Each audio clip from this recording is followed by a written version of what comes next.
Sosok AKP Ulil Rianto lulusan Akpol 2012. Masih lajang, anak yatim sejak kecil, baik dan loyal. Sosok Kasat Reskrim Polres Solok Selatan AKP Ulil Rianto Ansyari yang ditembak mati oleh Kabak Ops Polres Solok Selatan di Mapolres Solok Selatan pada Jumat, 22 November 2024, dini hari sekitar pukul 00.43 waktu Indonesia Barat. Kabak Ops AKP Dadang Iskandar menembak Kepala Kasat Reskrim Polres Solok Selatan AKP Ulil Rianto Ansyari di parkiran Polres Solok Selatan di Jorong Bukit Malintang Barat, Nagari Lubuk Gadang, Kecamatan Sangir. Adapun sosok AKP Ulil Rianto Ansyari dikenal baik dan loyal. Hal itu disampaikan Kapolda Sumbar Irjen Pol Suharyono yang mengenang sosok AKP Ulil Rianto Ansyari. Irjen Pol Suharyono mengatakan, almarhum belum menikah dan masih bujang. Ia juga anak yatim. Bapaknya sudah meninggal sejak kecil dan hanya diasuh ibunya.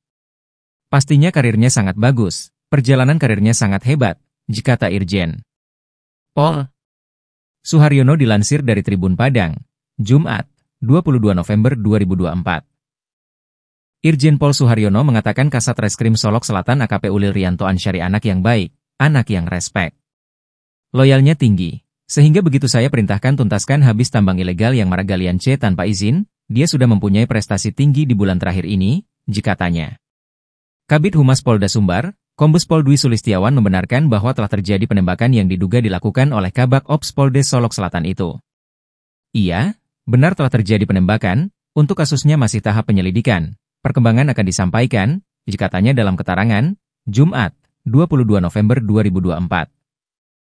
Setelah penembakan Kasat Reskrim AKP Ulil Rianto Ansyari tersebut, Kabak Ops AKP Dadang Iskandar langsung menyerahkan diri ke Polda Sumatera Barat, Jumat, 22 November 2024, dini hari.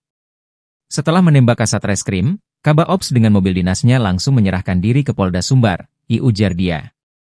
Saat ini, AKP Dadang masih diperiksa Porpam di Mapolda Sumatera Barat. Adapun motif serta kronologi penembakan masih dalam penyelidikan Polda Sumbar.